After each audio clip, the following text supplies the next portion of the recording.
My brain needed something ordinary to anchor what was about to become the most clarifying moment of my adult life. My phone buzzed at 6:47 p.m. on a Thursday. The text was from Diane, my older sister, my mother's favorite, the woman who had borrowed my black wrap dress for her engagement photos and never returned it. "Hey, I need you to not come to the wedding. It'll just make things weird. You know how you get." Mom agrees. "Don't make this about you." 43 words. No punctuation on the last sentence. Sent, and I checked this immediately because I check everything to the family group chat. 14 people. Cousins.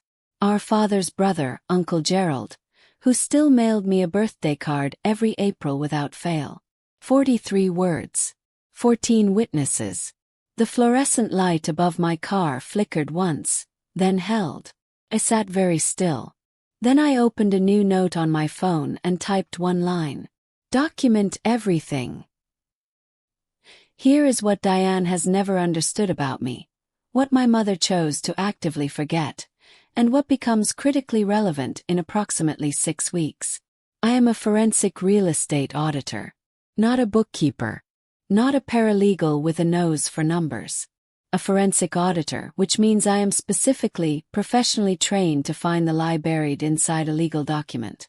I work as an independent contractor for Hargrove & Lim, a regional law firm with offices in 3 cities. My 2022 caseload alone included 14 title deed fraud investigations, 2 escrow embezzlement cases, and 1 quitclaim deed forgery that ended with a property manager in federal court. I know what a forged signature looks like under document analysis software. I know which county clerk offices keep original physical deeds versus scanned copies. I know the specific legal instrument, a Lis Pendens, that can freeze a property transaction like a hand closing around a throat. I have used every one of these tools professionally. For 9 years. I had never once thought to use them on my own family. That changed on March 3, 2022, 14 months after my father's funeral, when I was pulling comparable property records for a client case and, out of pure muscle memory, typed my childhood home's address into the Fulton County Assessor's database. The address is 4417 Mercer Lane. A 4-bedroom colonial, built in 1987. Our father Raymond bought it in 1994 for $87,000. He refinished the back porch himself. He planted the magnolia tree in the front yard the summer I turned 7 because I asked him to. By 2021, the property was valued at $298,000. The Fulton County tax records listed the current owner as Diane Elaine Marsh and Patricia Ann Marsh, joint tenants with right of survivorship. My name, the name of the other legal heir explicitly listed in Raymond Marsh's last will and testament, filed with Fulton County Probate Court on November 14, 2019, appeared nowhere. I sat with that for exactly 4 minutes. Then I pulled the full chain of title. The transfer document was a quitclaim deed, recorded December 2, 2019. 11 days after my father's funeral. It transferred Raymond's ownership interest entirely to my mother and sister as joint tenants. It listed 3 signatures. My father's notarized original, my mother Patricia's, and my signature, dated November 30, 2019. 4 days after I had driven back home to Atlanta. 4 days after I had stood in that driveway and hugged my mother while she cried into my shoulder and told me she didn't know how she'd manage without Raymond. I had been 300 miles away on November 30, 2019. I have the Easy Pass toll records to prove it. I had never signed that document. I had never been shown that document. And yet there was my name, my full legal name, Sarah Christine Marsh, on a deed that had quietly transferred $214,000 worth of my inheritance to the 2 women who raised me to be grateful for whatever they decided to give. I remember the exact sound my office chair made when I leaned back, a slow hydraulic exhale like something releasing pressure. I didn't feel rage. Rage is loud and imprecise. Rage makes mistakes. What I felt was something colder.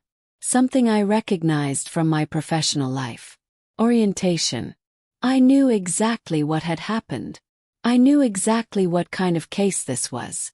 And I knew exactly what my mother and my sister had failed to calculate when they forged the signature of the one woman in the family who audits this for a living. They had stolen $214,000 from me. They were about to find out it left fingerprints. The quitclaim deed was not the beginning. It was the graduation ceremony of a curriculum that had been running for years. Structured, patient, and dressed in the language of family love. Let me give you 3 specific lessons. My father's HVAC business had a slow quarter. Not catastrophically slow. The kind of slow that a $15,000 bridge loan resolves while contracts catch up. He called me on a Tuesday. He never called on Tuesdays. That alone told me everything about how hard it was for him to dial. I hate to ask you, he said. You know I hate to ask. Dad, stop talking and send me your account number. I transferred $15,000 from my savings on April 9, 2016. He gave me a handwritten repayment note. He was a man who believed in the dignity of paperwork, promising repayment by December with 3% interest. I still have it in a manila folder labeled Dad Personal. I still have everything. He was going to repay it. I know because that October he said, I'm going to get you squared away before Christmas, don't let me forget, and I told him there was no rush. He had a stroke in February 2017. The repayment evaporated into the machinery of his recovery. Medically, emotionally, logistically, it simply ceased to exist as a subject. Until April of that same year, 3 months into his rehabilitation at Sunday dinner. Diane set down her fork with the practiced patience of a woman who has rehearsed this moment. I think we all need to accept that Dad's finances are a family situation now. Which means we can't have people expecting to be paid back for things they chose to do for the family. That's not really how families work, is it? People. Not you. Not Sarah. People. As if reclassifying my $15,000 personal loan as a voluntary family contribution was simply a matter of grammatical distance. I looked at my father. He was looking at his plate. I wasn't expecting anything, I said. A lie I chose to tell to protect him from having to speak. My mother smiled. The smile that never reached her eyes. It stopped reliably at the cheekbones, like a drawing someone hadn't finished. See. This is why you're the easy one, she said, and reached over to pat my hand like I was a retriever who'd just learned to sit. The easy one. Filed. Exhibit B. The reference letter, January 2019. I was applying for a senior auditor position at Caldwell Group in Charlotte. Base salary. $94,000. A 40% increase on my existing package. The application required 2 professional references and 1 personal character reference. I asked my mother. She was a retired HR coordinator with 30 years of professional correspondence behind her. She said yes immediately. She said she was proud of me. She said, "Who better than your own mother?" The Caldwell Group HR director, a woman named Teresa Okafor, called me on February 14, Valentine's Day, which felt deliberately cruel in retrospect, to let me know with audible discomfort that my personal reference had arrived but was, in her words, quite brief and difficult to characterize as enthusiastic. I never saw that letter. When I asked my mother about it, gently, carefully, giving her every possible off-ramp, she said she'd written from the heart and that she didn't believe in overselling people. I didn't get the position. 8 months later, my cousin Renee told me, in the parking lot of a Cracker Barrel eating a biscuit, the way all terrible family truths get delivered, that Diane had told our mother, before I even submitted the application, that I was getting too big for myself, and that moving to Charlotte meant I'd stop coming home. My mother's solution was a letter written in sand. Diane's solution, when I called to tell her I didn't get the job, was a single text. Ah. Pensive face their loss. Everything happens for a reason. I screenshot it. I screenshot every T. Exhibit C. The waiting room, November 2nd. 019. My father's second stroke was catastrophic. He was admitted to Piedmont Atlanta Hospital at 11:14 p.m. on November 18, 2019. I received the call at 11:47 p.m. I drove through the night, 4 hours south on I-75, construction near Cartersville, a travel mug of cold coffee, and arrived at the ICU desk at 3:52 a.m. My mother and Diane were in the private family consultation room. The ICU nurse, young, visibly mortified, explained that the family had specified 2 people for the private room and had provided their names ahead of time. My name was not among them. I sat in the public waiting area for 6 hours. Fluorescent light. A television mounted too high. A man in a Falcons cap sleeping across 3 chairs. $4.75 in vending machine coffee. Consumed in 4 separate transactions because I kept hoping each cup would be the last one. At 9:30 a.m., Diane emerged. She looked at me the way you look at a piece of furniture you forgot you owned. "Oh, you're still here. I figured you'd gone to a hotel." I looked at her for a long moment. "How's Dad?" said. She told me he'd stabilized overnight. Then she turned and walked back through the door. My father died 11 days later. I did not know, sitting beneath those fluorescent lights drinking bad coffee, that the consultation room was not just a sanctuary for grief. It was a boardroom. Decisions had been made. A plan had been set in motion. And I had been placed, deliberately, on the other side of a locked door while it happened. The quitclaim deed would be filed 19 days later. I know that now. The wedding was scheduled for April 9, 2023. I know that date the way I know my own social security number.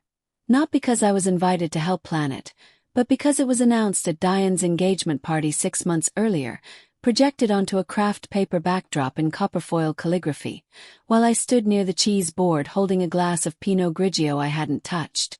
The engagement party was October 14, 2022. Saturday. My mother's backyard. String lights and rented farmhouse tables and a playlist Diane had been curating since 2019, back when she was still dating Marcus, which everyone had collectively agreed to forget. I came because not coming would have been a statement. I wasn't ready to make statements yet. I was still in the documentation phase. 7 months into quietly building a case file that, by October, had grown to a 64-page PDF with 11 source attachments. I wore a navy wrap dress, not the black one Diane had borrowed and never returned, and I brought a $140 bottle of Burlo because I was raised to be gracious even when graciousness was not deserved. My mother greeted me at the gate with a hug that lasted exactly 1 second. "You came," she said, like I was a UPS delivery she hadn't expected. "Of course," I said. Party was fine. The kind of fine that requires constant maintenance. I spoke to Aunt Lorraine about her garden. I spoke to Gerald about the Falcons. I ate exactly 4 items from the charcuterie board and drank exactly 1 glass of wine, because I needed my memory to be reliable. Then came the toast. Diane's fiancé, Brandon, gave one first. Sweet, short, a little clumsy, clearly sincere. He talked about meeting her, about knowing she was the one, about the family he was marrying into being the family he'd always wanted. He was earnest in the way that made me sad for him, because earnest men who marry strategic women tend to find out slowly and expensively. Then Diane took the microphone.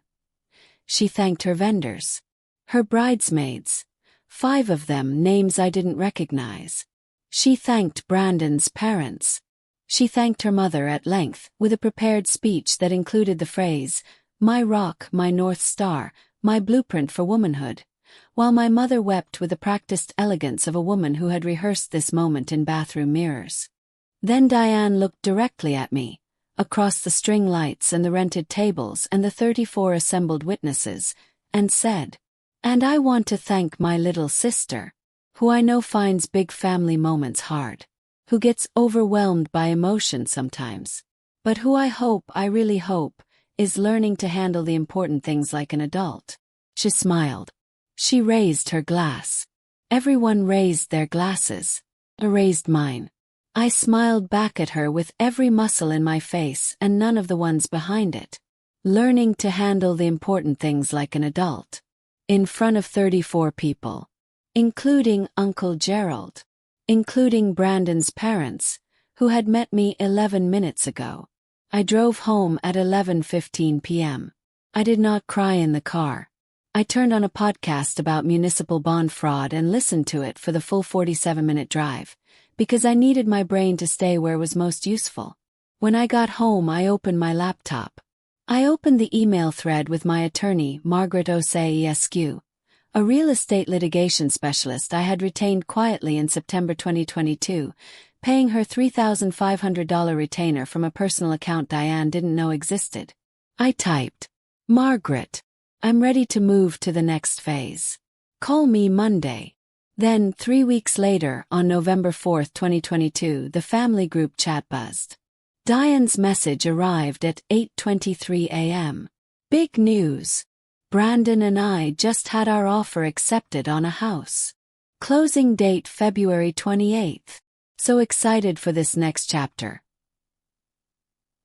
14 responses. Heart emojis. Champagne emojis. My mother typing, "My babies are coming home," with 4 exclamation points. I read it once. Then I forwarded it to Margaret with 3 words. The timeline moved. Because here is what Diane did not know when she posted that announcement to 14 family members at 8:23 on a Tuesday morning. She had just told me her closing date, February 28th. 16 weeks away. And I had a Lis Pendens ready to file. The toast, the text uninviting me from the wedding, the consultation room, the reference letter, the $15,000, the forged deed bearing my name. Every single one of those things had an answer now. The answer had a filing date. And Diane had just handed me her deadline. Let me take you back to March 3, 2022. The day I found it. Not the emotional version. The procedural one. Because the way this unraveled matters, it matters that it was methodical, that it happened in the specific sequence it happened in, because the sequence is what made it airtight. I was working a client case. A disputed estate in DeKalb County. A family fighting over a duplex their grandmother had owned since 1978. Routine work. I was cross-referencing the county assessor's database against a chain of title when I pulled a second address out of habit. The way a surgeon washes both hands even when only one has been in the field. 4417 Mercer Lane. The assessor record loaded in 4 seconds. I read the ownership line twice. Then a third time. Then I pulled the instrument search on the Fulton County Clerk's public portal. Every recorded document attached to that property address, in reverse chronological order. The quitclaim deed appeared at the top. I requested the full scan document through the portal. Cost $2. I paid it with my personal card. The document loaded as a 4-page PDF. Page 3 contained the signature block. 3 signatures. My father's. A notarized original from a 2009 refinance document, which I recognized immediately because I had seen it on 11 years of birthday cards.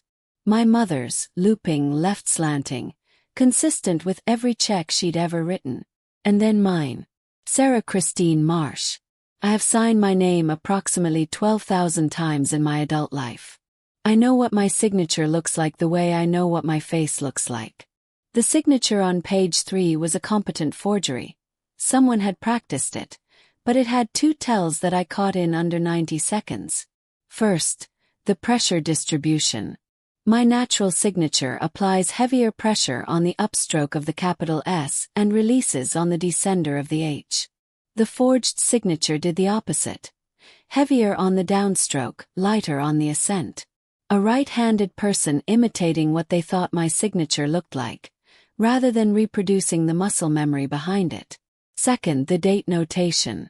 I write dates in mm/dd/YYY format, a habit from 9 years of legal documentation. The date beside my forged signature read November 30th, 2019. Day month year. European Convention. I have never once in my life written a date that way. Neither of those observations would mean anything to a layperson. To a forensic document analyst, which I retained 4 weeks later, a woman named Dr. Priya Anand who charges $4,200 for an expert certification report, they meant everything. Dr. Anand's report, delivered April 28, 2022, concluded with a 94.7% confidence rating that the signature attributed to Sarah Christine Marsh on instrument hashtag 2019-04128837 was not produced by the same individual whose exemplars were submitted for comparison and showed evidence of deliberate simulation rather than natural execution. 94.7%. In court, that is not a theory. That is testimony. But I wasn't in court yet. I was still in the archaeology phase, digging carefully, brushing the dust off each bone before moving to the next.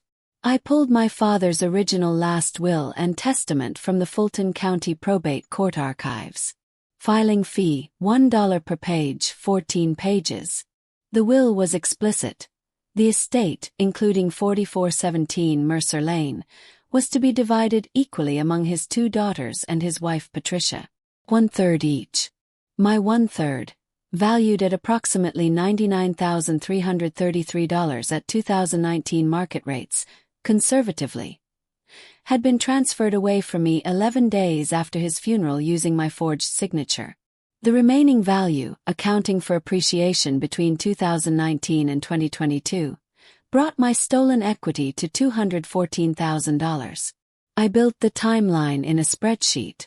Every document, every date, every dollar, color-coded, source-linked, professionally formatted in the same template I used for client cases, because that is the only way I know how to build anything.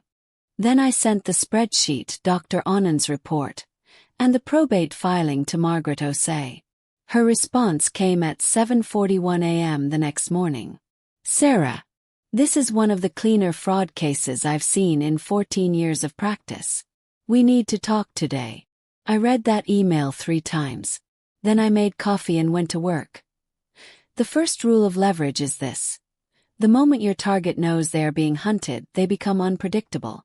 Unpredictable targets do stupid things. They move assets, they destroy documents, they call attorneys who specialize in obstruction rather than resolution. They panic, and panic is contagious. And contagious panic involves other people, and other people create variables. I do not work with variables.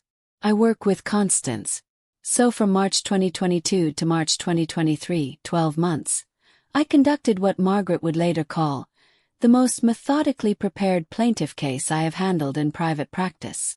I did it while attending family dinners, while sending Diane a bridal shower gift from her registry, $85 Le Creuset ramekins, purchased from Williams-Sonoma, gift-wrapped, card signed with my name and a heart, while texting my mother photos of her magnolia tree when it bloomed in April because she'd asked me to.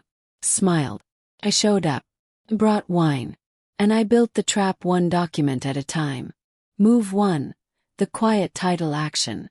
In July 2022, Margaret filed a quiet title action in Fulton County Superior Court, a legal mechanism that forces a formal judicial determination of who actually owns a disputed property.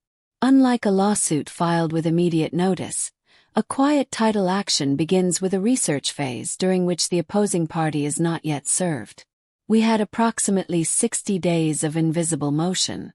During those 60 days, we pulled every financial record attached to 4417 Mercer Lane. The original mortgage, the 2009 refinance, the property tax history, the homeowner's insurance policy. We documented that my mother had been collecting the full rental income from a basement apartment, $950 per month since January 2020, without disclosing that income to the estate or distributing any portion to me as a legal heir. That was an additional $28,500 in undisclosed revenue. That became a second claim. Move 2, the Lis Pendens. A lis pendens, Latin for suit pending, is a recorded legal notice attached to a property that signals to the entire world, including banks, title companies, and mortgage underwriters, that the ownership of this property is currently under legal dispute. It is, in practical terms, a freeze-no title insurance company will close a property sale with a Lis Pendens attached. No mortgage underwriter will fund a purchase when the chain of title is flagged as contested. It is not a violent instrument. Makes no accusations. It simply sits on the property record like a hand on a shoulder, and it says, "Not yet." We filed the Lis Pendens on March 1, 2023.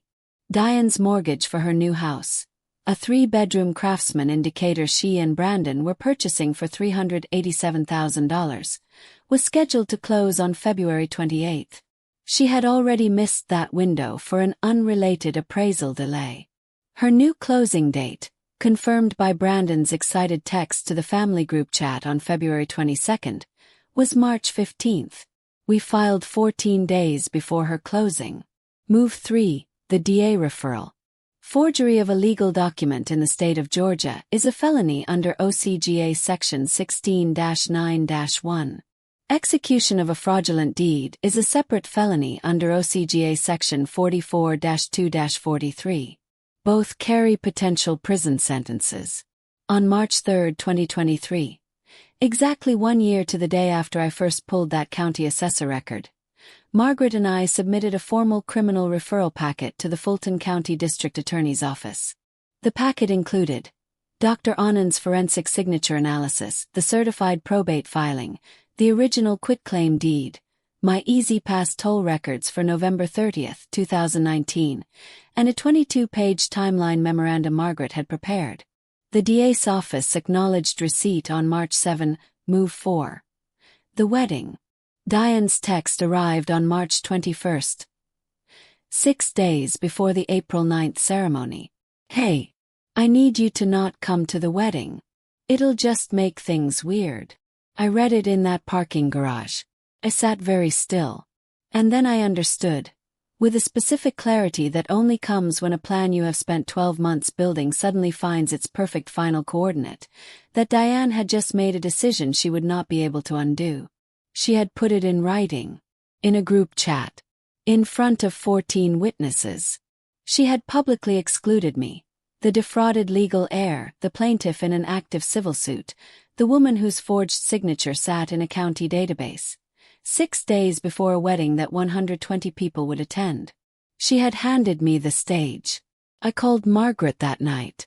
"I'm going to the wedding," I said. Then. "I'll have the process server standing by." The trap was complete.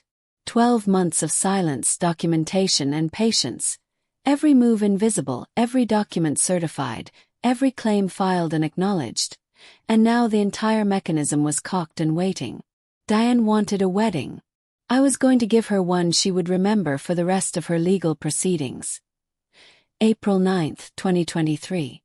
3:47 p.m. The ceremony was scheduled for 4 p.m. at the Olmsted, a restored Victorian venue in Inman Park. White garden chairs. Eucalyptus arrangements.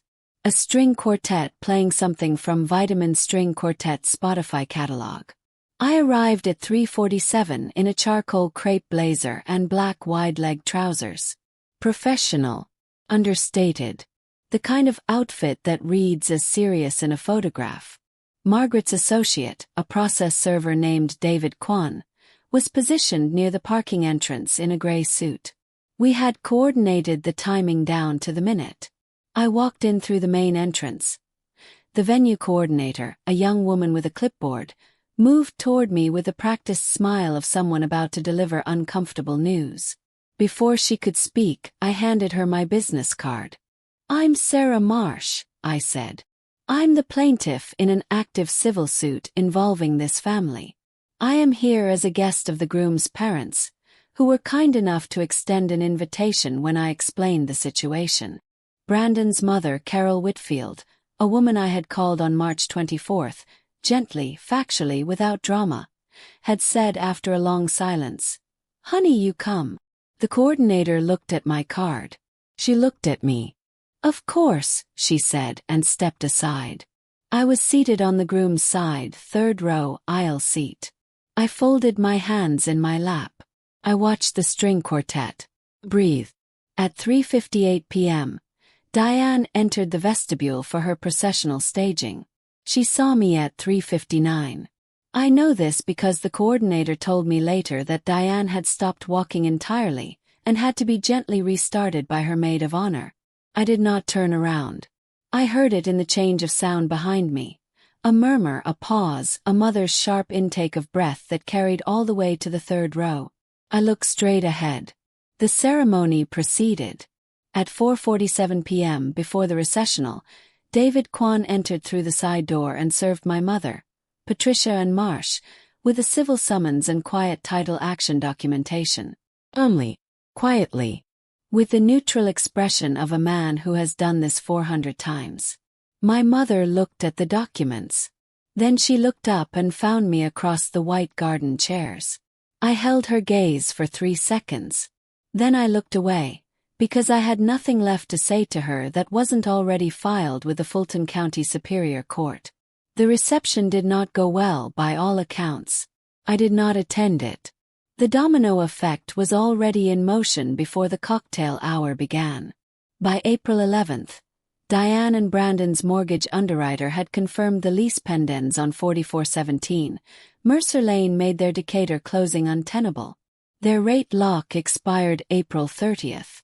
By April 28th, the Fulton County DA's office had opened a formal investigation into the quitclaim deed forgery. By June 3rd, Margaret had negotiated a settlement conference. My mother and Diane, on the advice of their attorney, agreed to a structured settlement.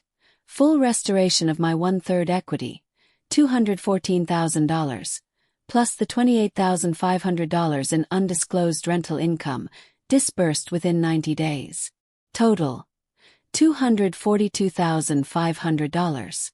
The magnolia tree my father planted the summer I turned 7 was part of an estate that had been stolen from me with 43 words in a group chat. It took me 12 months, 1 forensic document analyst, 1 real estate litigation attorney, and 1 April afternoon in a charcoal blazer to take it back. People ask me, when I tell this story in the version I tell out loud, whether I feel guilty. I've thought about that question seriously, the way I think about everything seriously.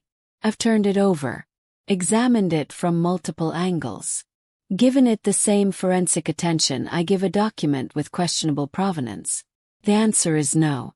Not because I'm cold. Not because I don't grieve the family I thought I had.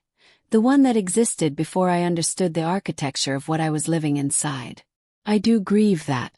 I grieved it at 2 a.m. on a Tuesday in March 2022, sitting on my kitchen floor with my father's handwritten repayment note in my hands, understanding finally that the people who should have protected me had been quietly, methodically, and legally stripping me of everything he meant to leave behind.